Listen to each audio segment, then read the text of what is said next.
There are no forests on Earth. When you read this headline out loud, even with the exclamation mark at the end, every sensible person will say that I'm out of my mind, and you will want to show me tons of photos with images of forests. I want you to believe that this is another trick. They make us think that this is a forest, when you actually are looking at 30-meter bushes.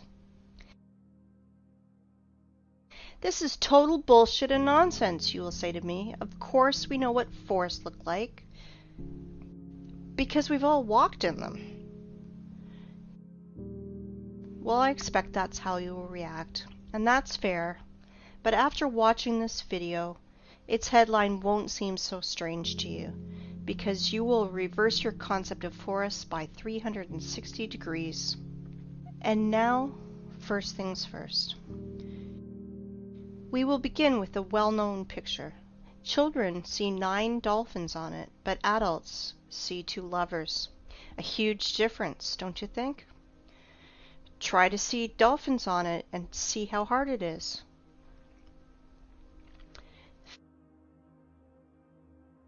Feminine fruities just won't transform into dolphins for most adults. And that's funny because it's the opposite for kids. There is only one picture, but we see it completely differently. What is more, children and adults can't exchange perceptions. Why is this the case? It is simple. Eyes see the way the Matrix ordered them to, but that's not the way the real world looks. Our eyes become traitors over time. We were blinded while in childhood. The outward world is quite different. We see things through a prism of habit and experience. And this prism distorts everything completely. At 30 years of age, this prism works to protect your mind. And at 40, you could go crazy without this prism. Do you think I'm exaggerating? Look at this photo. I'm claiming that it is from a mesa that was formed from a magmatic melt from the Earth's depths about 200 million years ago. You think I'm out of my mind? Maybe you're out of your mind. You will understand soon. We'll come back to this plot of grass later. For now, remember how we bumped into this old stump. Sometimes humans even try to take photos trying to hug the unhuggable trunk of a tree. But really, think about it. Old trees are a rarity. They are all registered, they are tracked, and are being kept in reserves, like memorials of nature. There is an uproar on the internet about forests. Why all forests in the earth, even in Siberia, are not older than 200 years old? Where are all the giants? It is right that the people are in an uproar about it, but I want to look at the problem from another angle, from the side of the Earth's poles. The thing is that even Soviet biologists found strangeness in the poles, and unnatural amounts of water kept in the ice and snow, and there's an unnatural percentage of carbon dioxide in the world's oceans. This abnormal concentration tells us exactly about a worldwide fire of the past. Using simple math, those scientists come to the conclusion that those fires carried away 99% of the Earth's biosphere.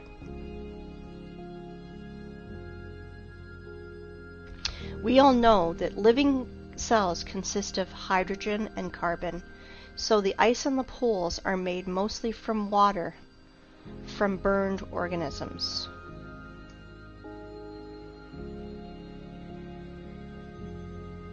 And now, think about this number, 99%. It means that everything that now grows, crawls, flies, swims, and runs on the earth is 20,000 times less in volume than before this catastrophe. 20,000 times. To imagine this, look at this picture. This piece of bread is humans, plants, animals. Just this pathetic small piece of bread on this large transport truck represents Earth's biosphere before those times. I hope you understand that today's myth of overpopulation is just pure hoax and nonsense. 100%. But here's the problem. Biologists divided this number between all the continents and only calculated into this figure the dry land, not all the ice and snow that is on the earth. And there's a lot of snow and ice. Fact is fact. But as always, illumination can come suddenly, and stereotypical thinking is to blame. 30-meter tall forests are like a virus that takes over both our brains and especially the brains of biologists, which prevent us from finding a solution to this problem. If plants can't fit broadwise, then we should fit them upwards, and then it should make sense. In this new theory, hypothetical forests of unthinkable height were drawn. And here's the thing. We found these old photos. This is the vandalous felling of the sequoias in the California redwood between 1880 and 1920.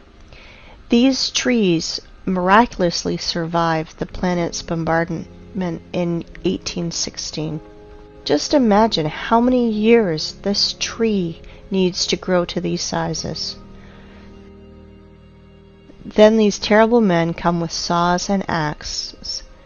1, 2, and no more tree. In proportion of this tree, we can see a rule. The diameter of the stump is 3 times bigger than the woodcutter's or feller's growth. Let's look at this formula. You just think about it. You are entering a forest that is not usually 30 meters, but 100 meters. Here are your fairy forests from fairy tales and books. Forests that are lost because of such barbarians. I understand that they are just wage workers, and they must feed their families, that this is just an order from above. But if every single woodcutter refused to carry out these criminal orders, all the forests would be saved, because their demon bosses are too arrogant to do it with their own hands. And that is why I will send these merry woodcutters' defenders to a well-known place. Look at this photo carefully. They look like satanic bacterias that want to kill the forest organism. For those who think that trees were killed just because of wood materials, I want to dispel your claims. Trees are energy generators. They produce constant electricity, oxygen from photosynthesis, food. They have a root network and are programmed to exchange data. Our ancestry had a theory that trees are programmed to keep data from everything on the planet and save it in their information portal in their carbon fibers. I do not know the reason, but some sequoias that these vandals left alive even put a fence around it and called it a wildlife sanctuary. Of course, park guides will tell you tales from the crypt. How in the stupid Zoic era, stupid soars scratched their booty on the old sequoias of California. Let's summarize everything. Remains of the giant trees of the past are found. and homeless ice and snow of the poles took their place in the mosaic. It seems like everything is clear, but it is not. Nothing is so simple. If we take myths and legends of all nations, you can find lots of stories about people, animals, and plants morphing into stone. This is normal because paleontologists all over the world dig petrified fossils of humans, animals, and plants. There are so many of them that old museums are overfilled with petrified fossils of clovers, frogs, lizards, pieces of dinosaurs, and so on. Frogs and clovers are fine, but what about the forests?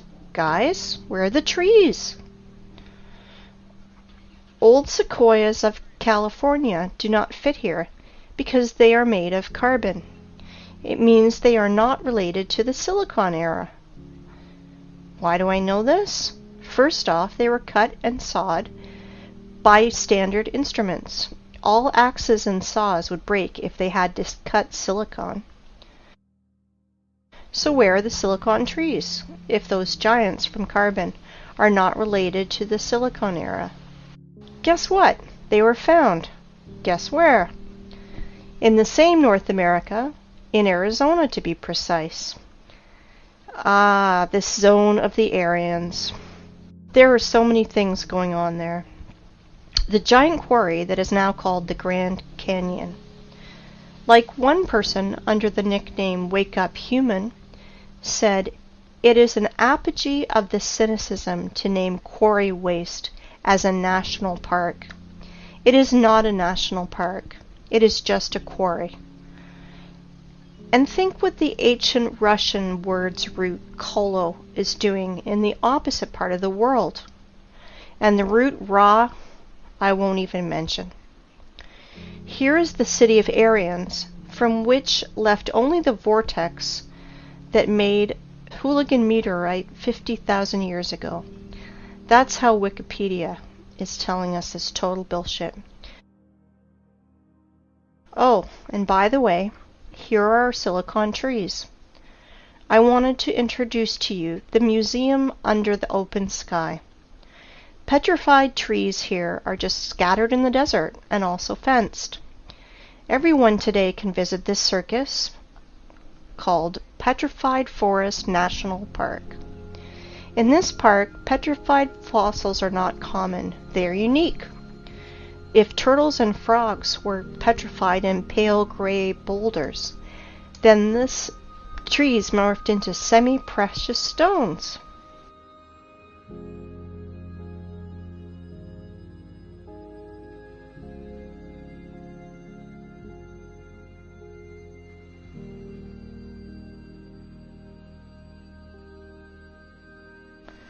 Beautiful stones, aren't they? It is time to take stock. All our forests are young and do not grow higher than 30 meters. Remains of fairy forests were found in the sequoias of California, and biologists put poles of ice and snow in its place. We found petrified fossils of the Silicon era and trees from precious gems. Now everything fits together, right? Or no? In a perfect world, everything fits. In our cursed hell, nothing fits. Since that time, when I was a kid and I saw petrified fossils on a TV show, I was tormented by that question. How is it possible for a frog to be morphed into a stone instead of rot like any organic body does? Let's see what Wikipedia tells us. Special rare conditions must be met in order for the fallen stem to be transformed into fossil wood or petrified wood. In general, the fallen plants get buried in an environment free of oxygen, which preserves the organic structure and general appearance. I understand this is dry British humor. If not, I will try to explain. You need some spontaneous disaster. For example, a volcanic eruption, tsunami, clay rain, which would quickly cover the frog and mammoth and make conserves from them, where bacteria won't decompose the corpse to the state of stinking manure. In other words, to make the body petrified, you need to cover or engulf the body and to compact it. According to so-called scientists, the tissue was organic, and then it magically turned into silicon. SiO2. Remember this formula. If you have ever buried your home pets, you can quickly run and dig them out. Your beloved pet is petrified, and you can put his statue on your table. Want to reproach me for such black humor? Redirect that to the official science community, which sells us such bullshit. A dead body has only two options. Dry up like an insect in a piece of amber, or the second option, just simply rot. Organic bodies will never turn into rubble. Never. This absurdity is invented to hide the truth. Magical morphing into stone is a little thing. Transforming wood into semi-precious stones, this is where the lies and ignorance become uncontrollable. Tell me how a stick of wood can become a semi-precious stone. You may have no answer, but I do, and we will discuss this later. For now, let's analyze what these gems show. I do not know about you, but I am confused by 3 points. First of all, according to the official story, these trees lost in an unequal battle against a neighbor volcano. Attention, 225 million years ago. But wait, there's more! This wood not only burned in hell's fire, not only rotted into the wet ground, against all the laws of physics, chemistry, and biology, just transmorphed into precious gems. David Copperfield is nervously smoking on the sideline. But this is not the end. Trees are not broken.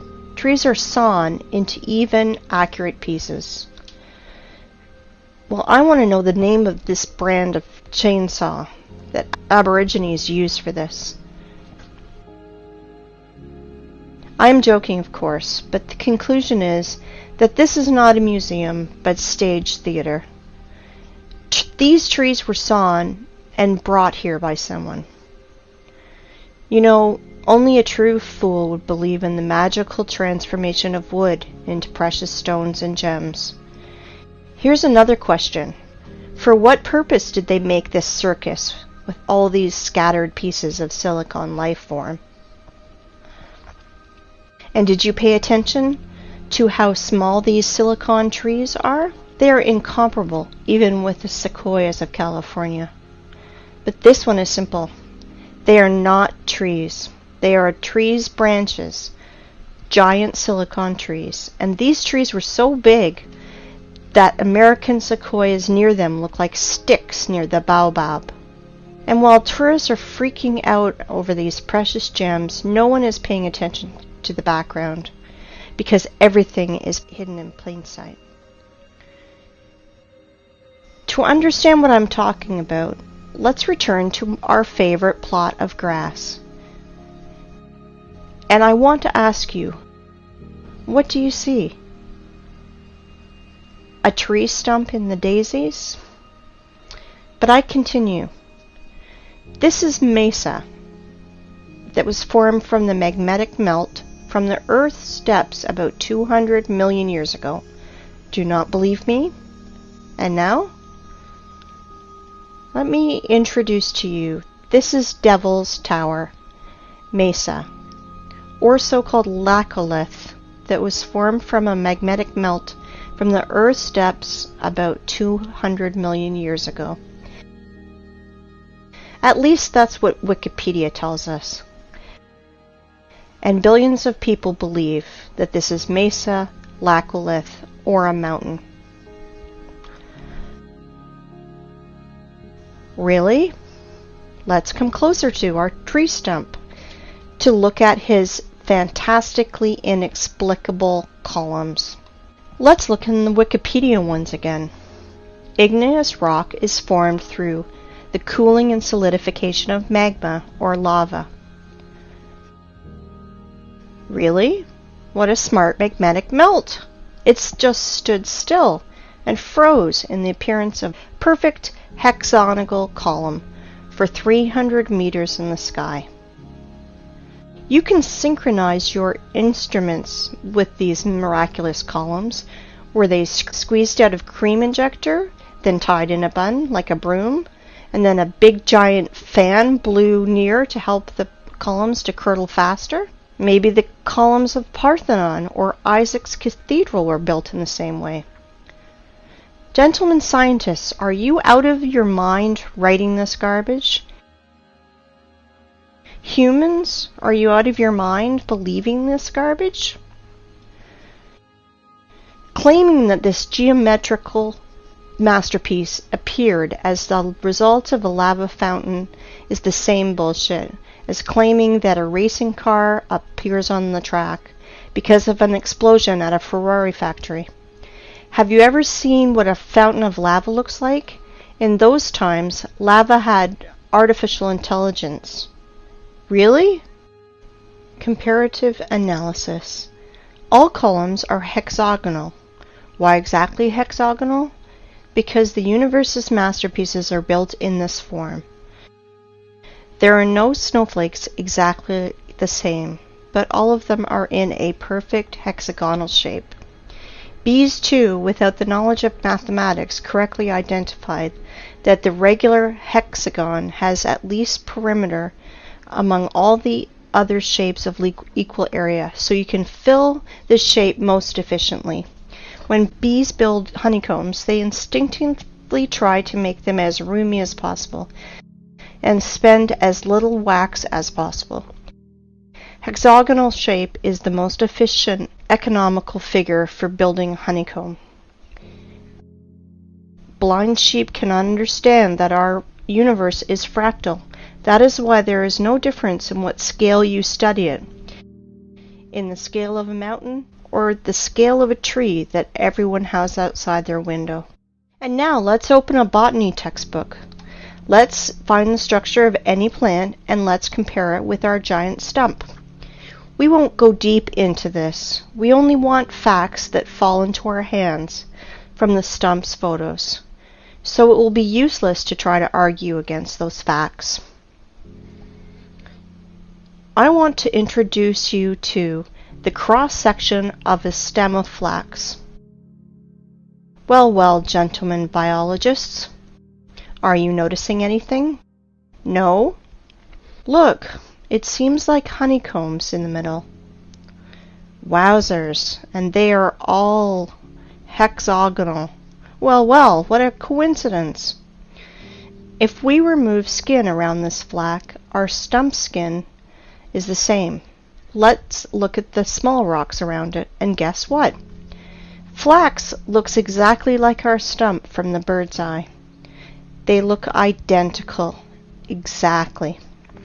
The stump's fibers, like the fibers of the flax, has a hexagonal shape that is strictly preserved.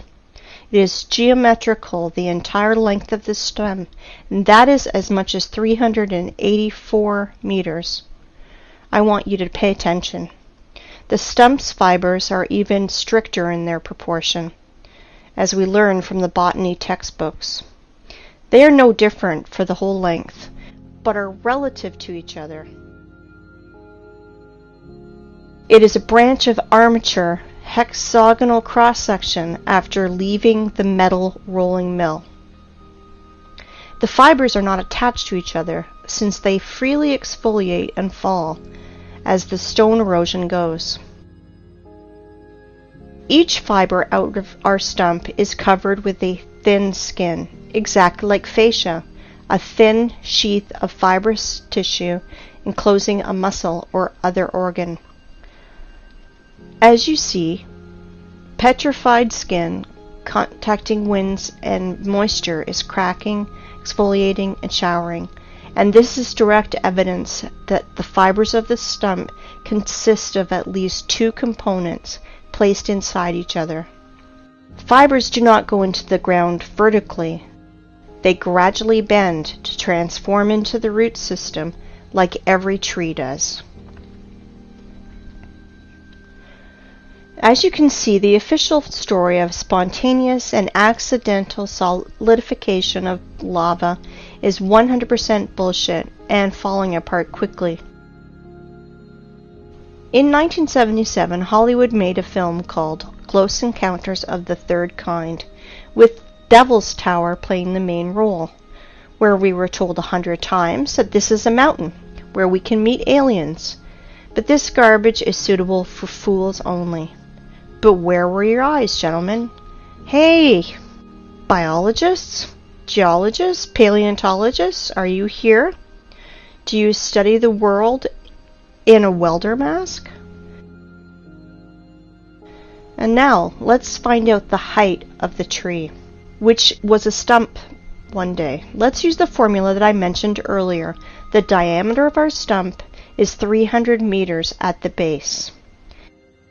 So if we calculate 300 over 20, we will get the height of, are you ready? 6 kilometers, 19,685 feet.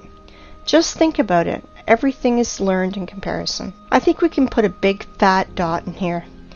Devil's Tower is a giant stump of a giant silicon tree with all the attributes of a normal stump that everybody's seen. But we should not underestimate the matrix that keeps all the cattle in the stables. I am sure that after such clear evidence, there will still be deep sleeping people who will ask for more. If you think that that's all my arguments, I want to disappoint you, because I have so many trump cards up my sleeve, and I will enjoy every moment that I will throw them on the table. Well, we figured out everything about this stump. Let's move to another one. Yes? And you thought that this was the only one? You just need to remove your blinkers and you will see so much. Let me introduce to you Giant's Causeway in Ireland. Notice something familiar? Take a closer look. Again, hexagonal columns. Wow. If you did not notice the similarity to the Devil's Tower's fibers, you must be 100% blind. This is the same giant stump, but now it did not come out of the ground. This tree grew right on the sea's shore. The Giant's Causeway consists of almost 40,000 columns of such geometrical proportions that all the bees in the world would be jealous. Of course, all nerds declared it to be a national nature reserve. Like I mentioned before, as one person named Wake Up Human said, it is an apogee of the cynicism to name quarry waste as a national park. In which connection is quarry waste here? I will say later, but guess what the official science bleats about this Irish stump? Giant's Causeway is an area of about 40,000 interlocking basalt columns that result of an ancient volcanic eruption. Volcanic eruption! Please tell me how to stay calm and not erupt in a fountain of swear words in the direction of this science society. It is hard, very hard, but I will try because our enemies only want us to do it. I have only 2 questions. First of all, how many years was C.C. Campbell in a coma? And second, why do bees' honeycombs not declared as a result of an ancient volcanic eruption? Because they are not distinguishable at all. It's no less strange why street sidewalk tiles are not declared as a result of an ancient volcanic eruption. Show me a single difference, nerds. And now I'd like you to come back to our old method and compare Giant's Causeway, but this time with real lava. I want you to remind you how lava erupts and flows, and this is how it congeals. And now let's compare Devil's Tower.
And now let's compare with Devil's Tower with Giant's Causeway.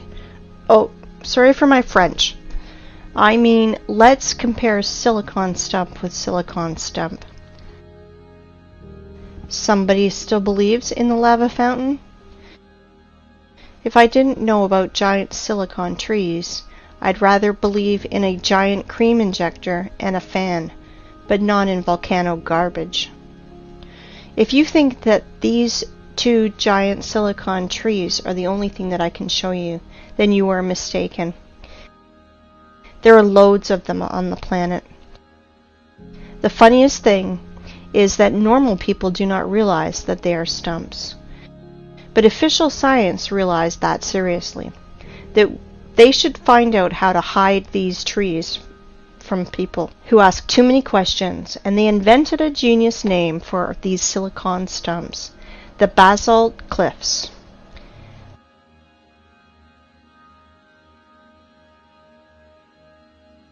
I want you to pay attention to these two pictures where fibers hang from the ceiling. How can volcanic version explain that? Lava was dripping, but its drops did not fall to the ground.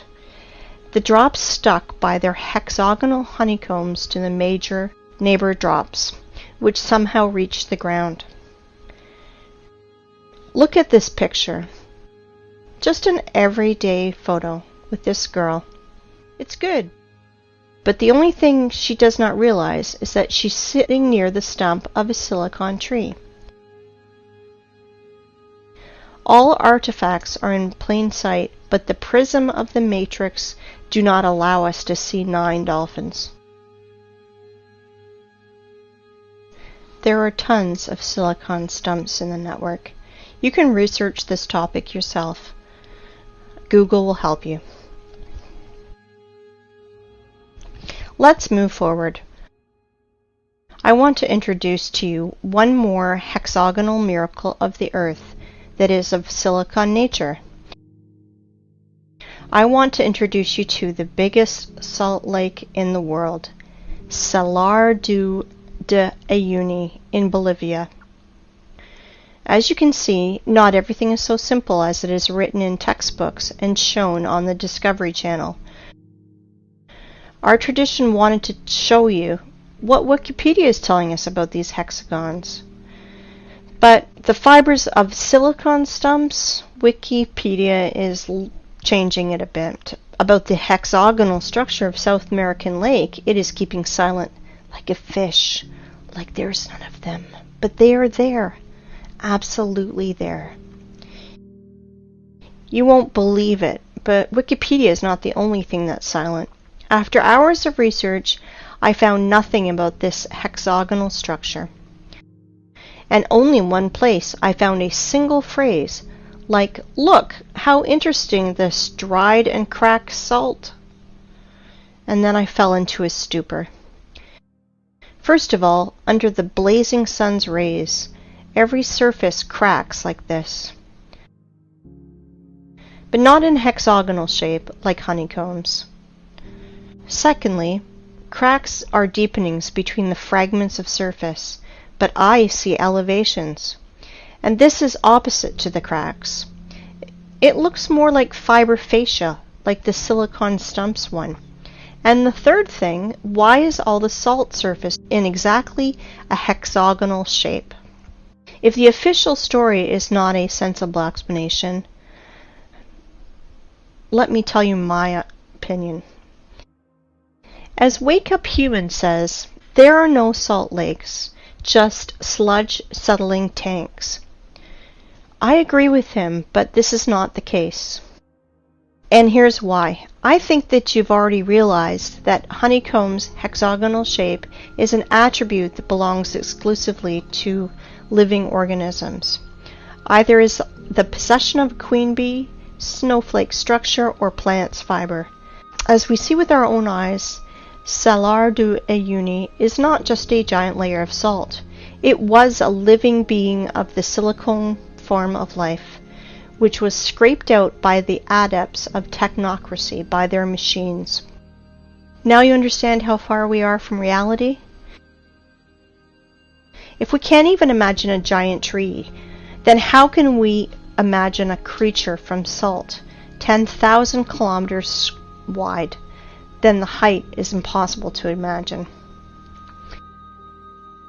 Now you understand that 7,500 years ago, our planet was so fantastic, fabulous, and beautiful that Cameron with his avatar is a poor substitute. All that is left to us is a desert, which we have turned into a scrapyard. And what I mean by saying scraped out by their machines, well, to be short, while our society was sleeping in this matrix, working 9 to 5 hours a day, doing useless things, dreaming useless dreams, our planet was literally being scraped out, and they are scraping it out now with their giant graders and machines. I will show you later. Well, the theoretical part is over now. It's time for the climax, and we are close to the runway. But before, we should return to our first stump and see one strange thing. I bet you did not notice. We saw many stumps, but this one is special. It has a flat surface on top, which means it was cut down. Yes, exactly, cut or sawed. And now our imagination is asking us, who cut it? For what? What did they cut it with? I will answer this question later. We will put these questions in the background because the stump that was cut is not a single one on the planet. I will tell you even more. Devil's Tower is a small one compared to the others. Boys and girls, our aircraft is ready to fly. Of course. Well, we have no course. We will fly around the planet. Fasten your seatbelts and better hold on to the handrails, because everything you will see will overturn your notion of rocks and mountains. Let's go! While we're flying, let's play a game. Find 10 differences. Though there are only 2 differences, material and size.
These stumps are sticking out everywhere on the whole planet.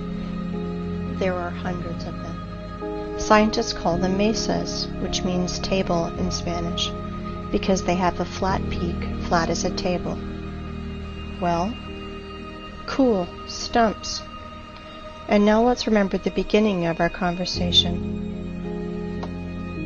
We thought we saw forests and even walked in them. So what does it matter if they are only 30 meters high? Is there a difference? We're pleased with the one we have left. We enjoy its beauty. We are accustomed to these forests, so we don't need another. Then we discovered that the old forest was preserved in the US, which is described in fairy tales and myths, giant 100-meter sequoias. This is the picture our mind draws when we hear the words fairy forest. Let's think about the sequoias in California and the prism of matrix forces, otherwise our mind's protectors will melt, because Devil's Tower is actually a 6-kilometer high tree. But realize that Devil's Tower is a young plant compared to other trees on our planet. For example, this mountain in Cape Town in Africa is really impressive. This plateau is 3 kilometers in diameter. If we multiply 3 by 20, we will get a tree of 60 kilometers high. Do you have any clue how big its branches are? On one of the branches you could easily place a huge residential area with all the shopping malls, schools, and parks. Just imagine how huge it is. Of course, your mind will never see that this mountain in Africa is really a tree that is 10 times higher than the Devil Tower tree, 60 kilometers higher. But guess what? That's not the limit.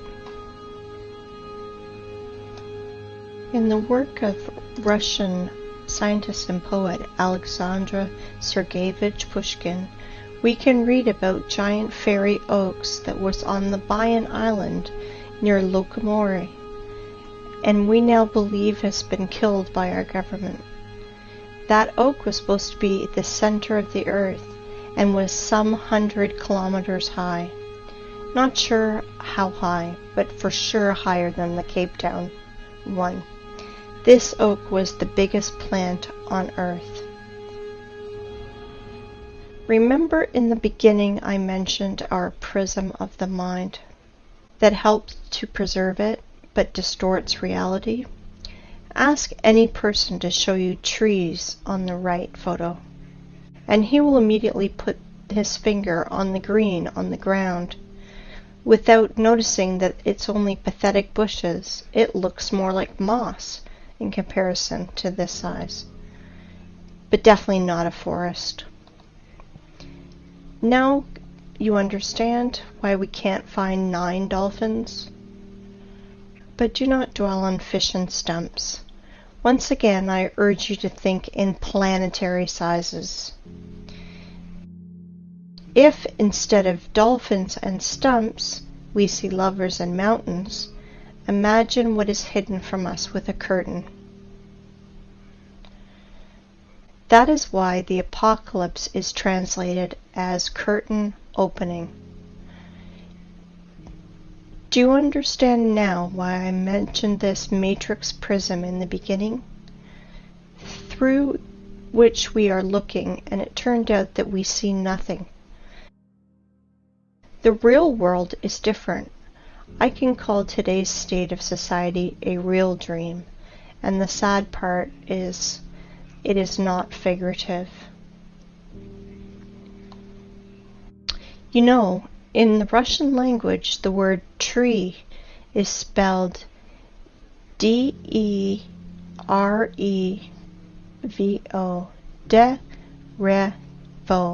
The word ancient tree is spelled D-re-vo, and the word ancient trees is spelled de revnost.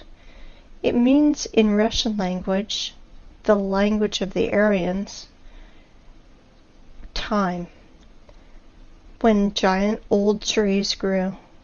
Interesting, isn't it? Well, let's put all that in our pocket and continue our flight. I think you will ask me, and maybe it's time to ask questions. Who cut down this forest? Why did they cut it? What did they use it for? No, it is too early to ask that. We know that the whole face of the planet was covered by giant vegetation. So we can ask ourselves, where did all the other forests go?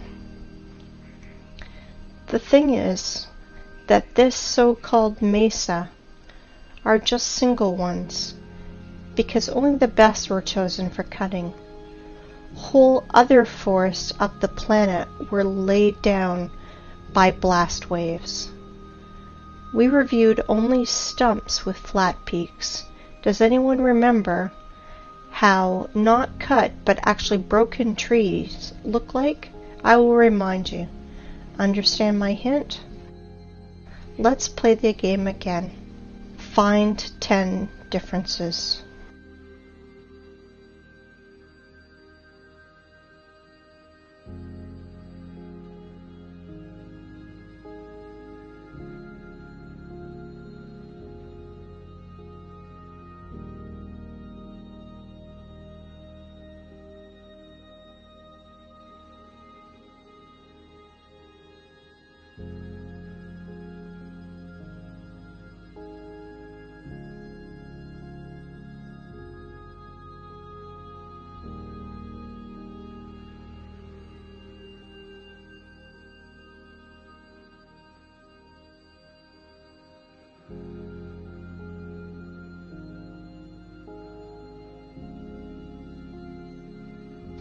I think you understood the meaning of my words.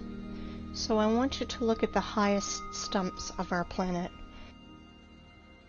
They were mined like a quarry and were broke by blasts. For example, the tree Everest.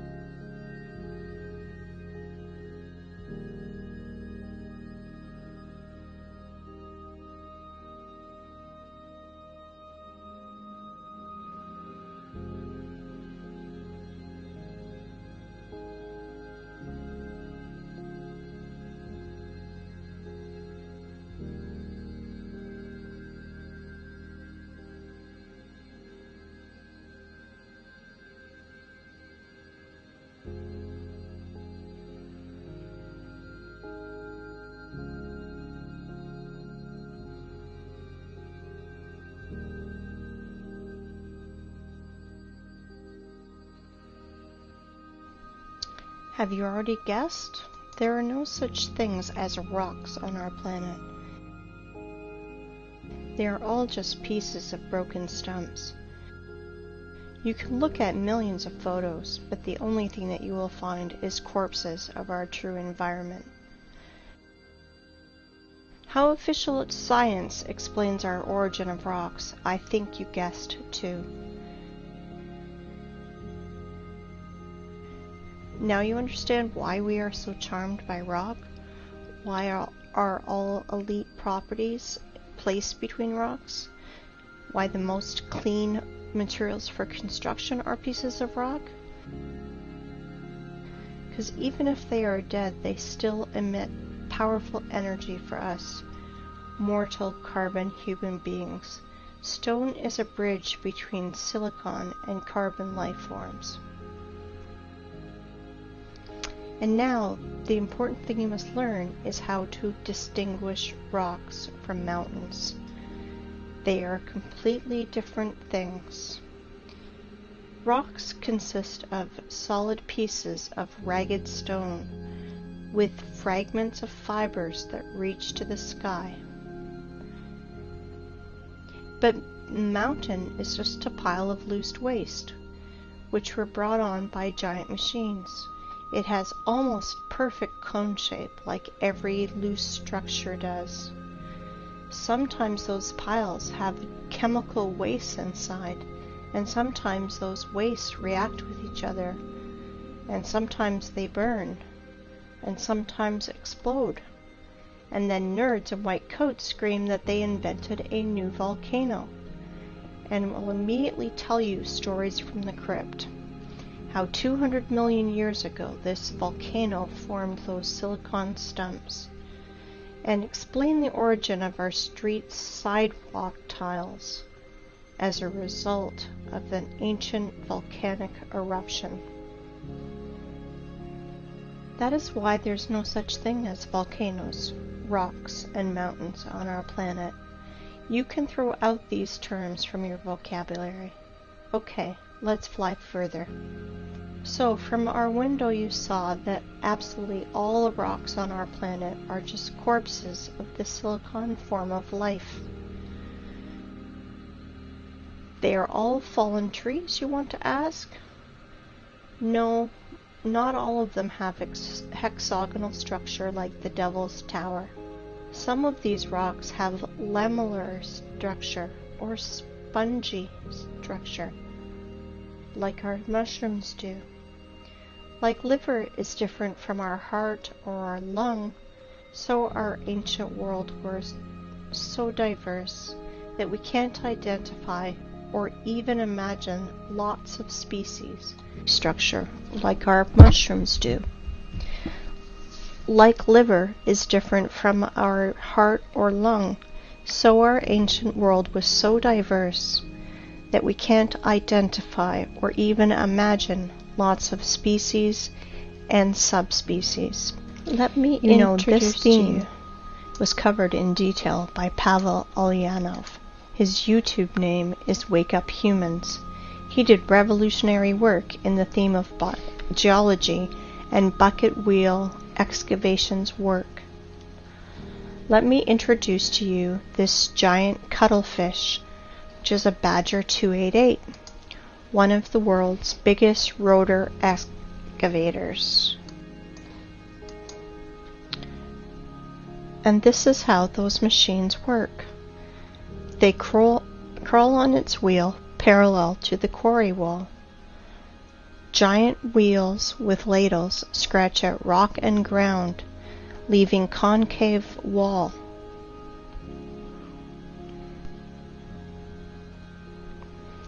Geologists must be hypnotized in schools while they are students, because why else would they call quarry waste miracle of nature? Like, for example, this cliff in Australia. Want to laugh? If you do not believe in the idiocy of this last stage, just Google wave rock and check the official explanation. 100% unbelievable how people buy into this. Some people will ask which stone was part of the living plant and which not. I want to tell you that at least 7,500 years ago there were no such things as stones. Everything you find now was part of our ecosystem. But then people said they want to be gods themselves, and they screwed everything up.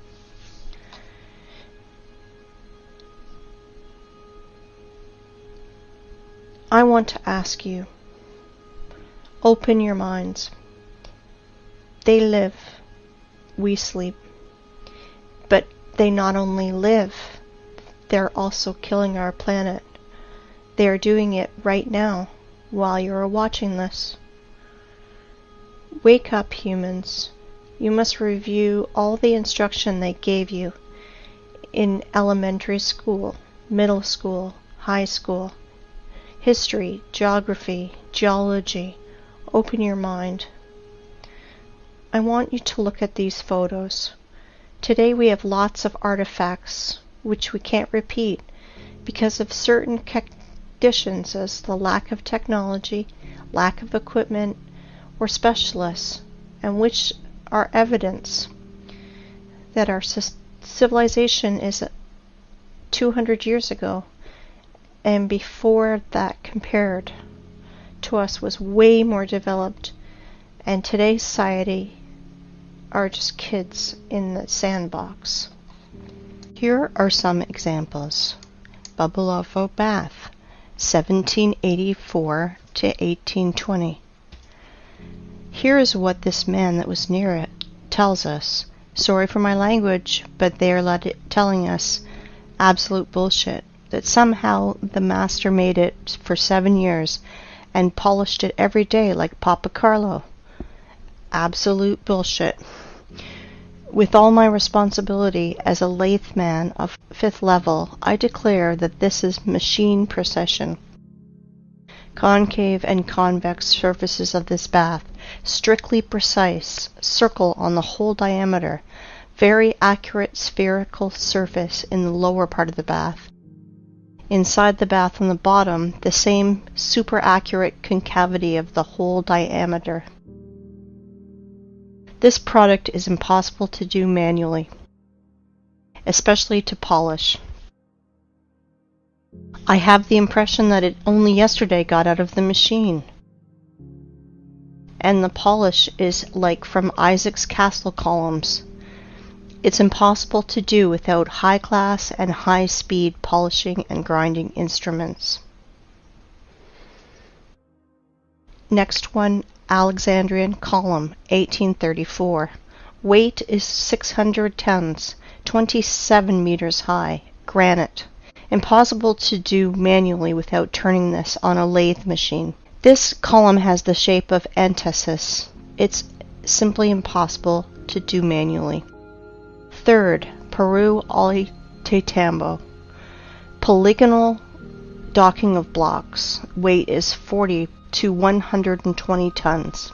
The level of adjustment you can see for yourself. Blocks are aligned in 3 dimensions. Capella San Severo. Made from a single piece of marble. This is impossible to do without an advanced CNC machine. For the last 50 years, there was nothing even close to the complexity of this execution. Nothing has been done by any sculptor, even with the advanced CNC machine. Marble tombstone on the monumental cemetery Strangelano Museum in Genoa. 6. Stone bridges in Sevastopol. Each polygonal stone of the bridge is essentially a single sculpture. An example of modern work. The stone on the left. By today's standards, it is considered quite acceptable. All cities on this planet were built of stone in the antique style,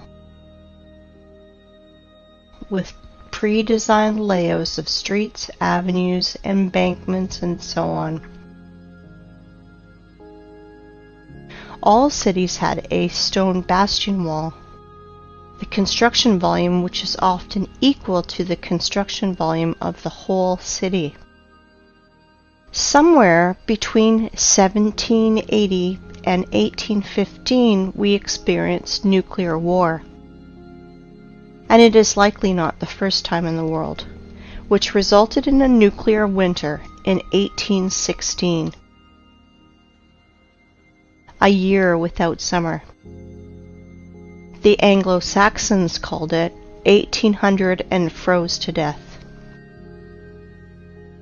Here are some screenshots from Google Earth. Photos of nuclear craters in the territories such as Belarus. Such craters are easy to find. White traces around craters are broken limestone, the basic material of that time. To visualize the damage, search in Google.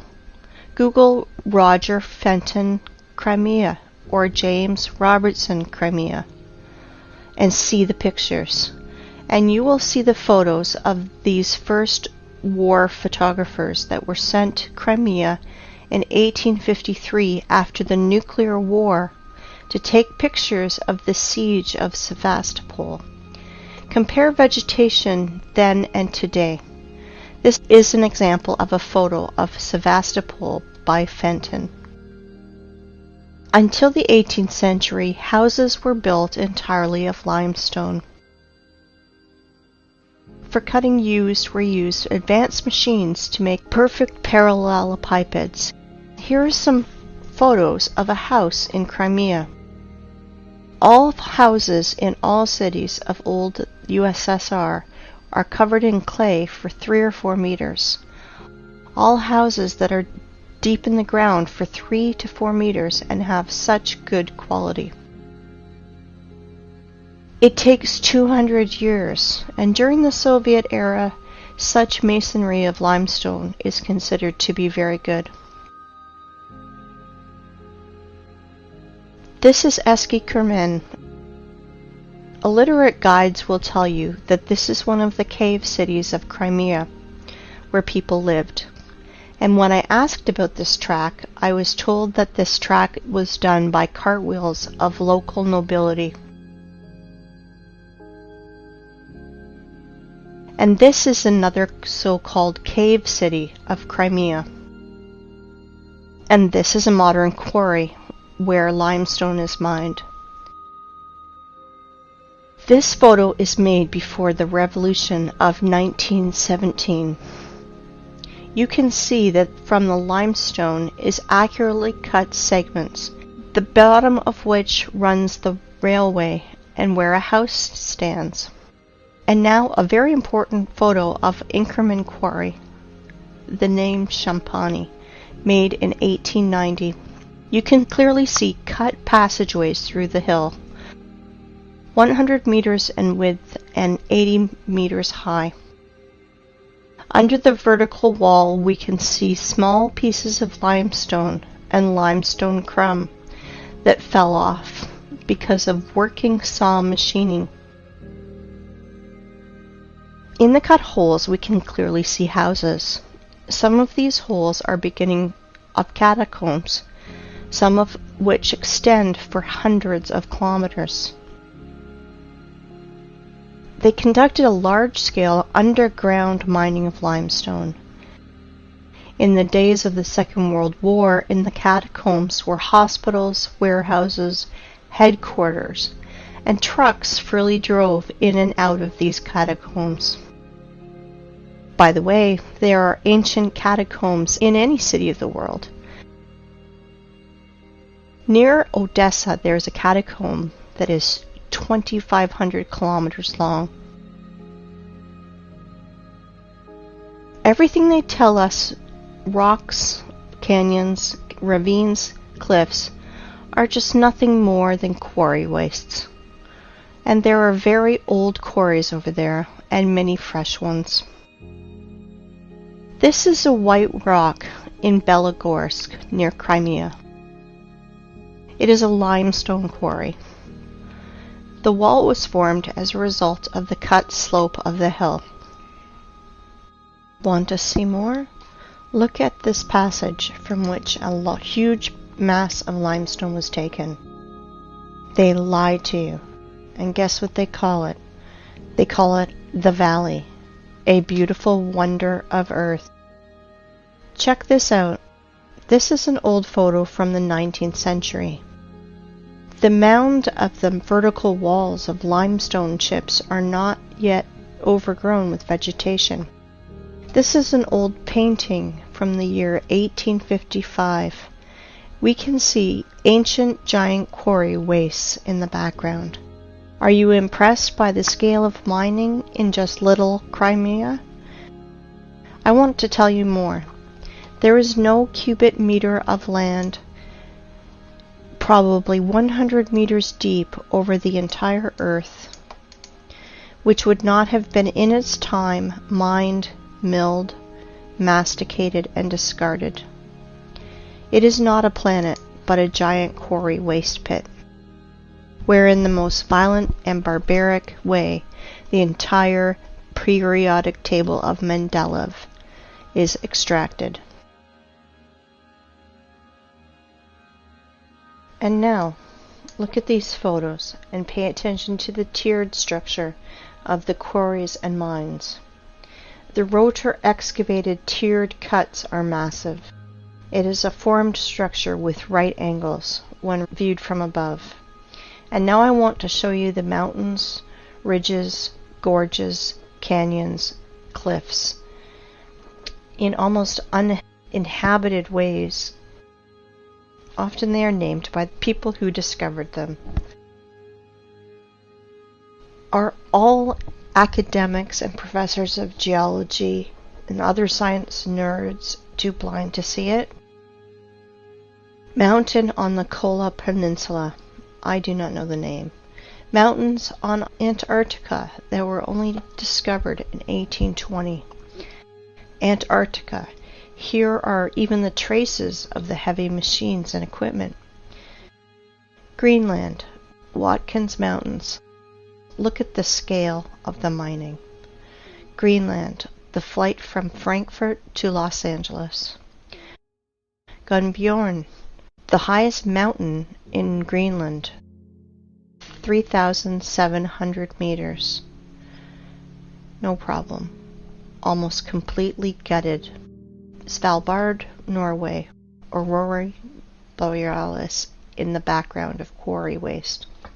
Antarctica, Transantarctic Mountains. At the foot, the traces of machines are still visible. Antarctica, Transantarctic Mountains. Quarry systems. Pay attention to the background. Mount Kailash, Tibet. The height is 6,638 meters. Have you ever seen in our time heavy mining equipment that's raised to such heights? Goblin Valley State Park, Utah, USA.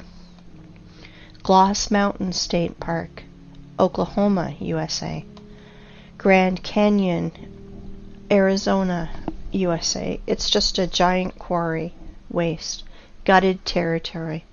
Millions of tourists think that they are looking at a miracle of the world because they were told so. Quarry, Grand Canyon, Arizona, USA. Nowhere can we find traces of water erosion, only the shock explosive impacts on the silicon vegetation. Quarry, Rock Spitzberg. Quarry, Grand Canyon. The cut of the stone with a circular saw. Quarry in Australia, Blue Mountains. Blue Mountains from another angle. Blue Mountains, the vertical wall. Compare it with the marble quarry in the Alps. Marble mining in the Alps. Giant quarry. Do not know where. This photo is offered as wallpaper on your desktop across the internet. Caprock Canyons State Park, Texas.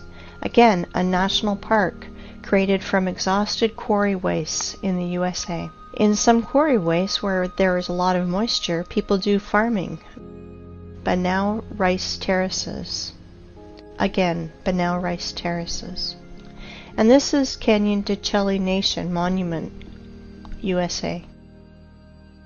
The saws apparently did tunneling. The so-called Painted Hills in Oregon. Mountains Ravine, South Africa. Orange River and Mountains. Timna National Park in Israel, just a quarry. Quarry, Green Canyon in China. Flooded quarry, Charak Reservoir in Uzbekistan. Flooded quarry, another angle. As you can see, there are no natural rocks, mountains, cliffs, and gorges on this planet. You know, while people argue on the internet how flat the earth is, like a pancake, or maybe a little concave, our masters are literally devouring our home and turning into a desert and a scrapyard. Guess what? It appears there are quarries on our planet the size of several countries.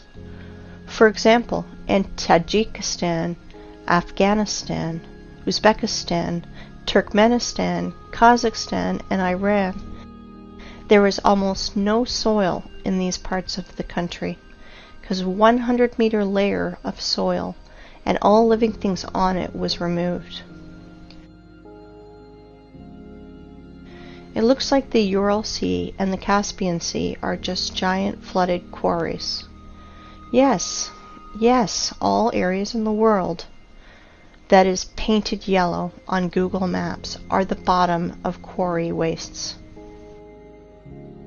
Uzgurt Plateau. In the middle of the picture is a group of cars. If you fill this quarry with a layer of water 1,500 meters high, you will get an analogy of the Sea of Azov. And this is the Sea Azov, flooded old quarry. The bottom is as smooth as a table on which rotor excavators rolled. The maximum depth is 15 meters. Perhaps thorium was mined here.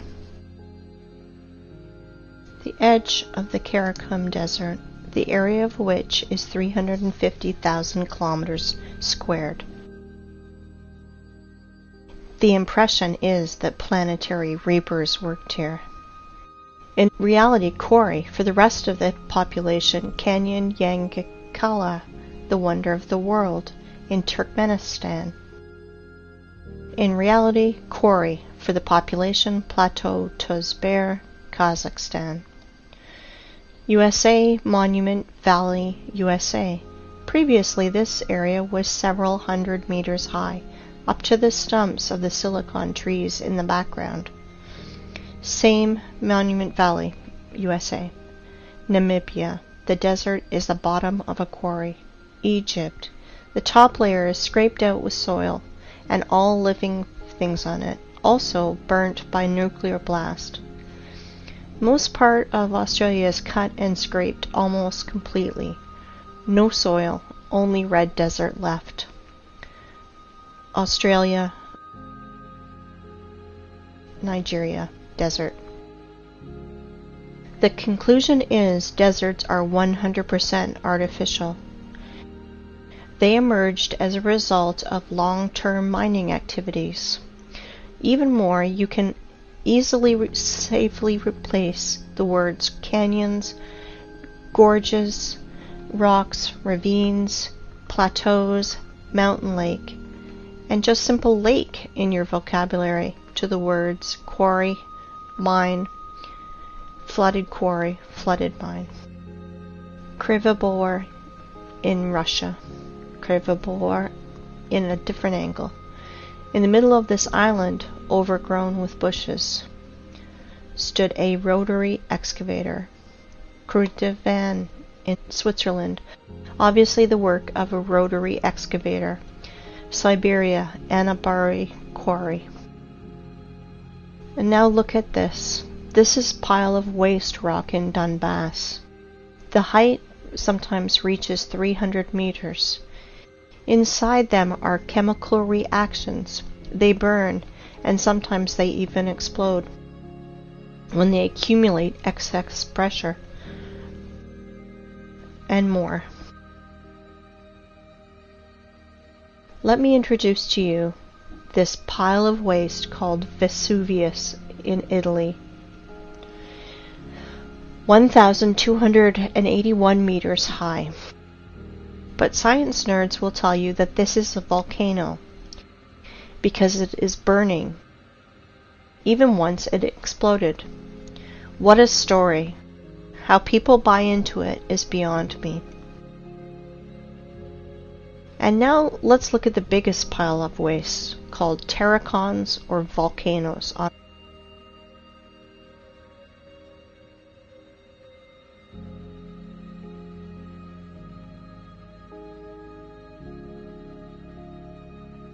This is Terracon in Fujiyama in Japan.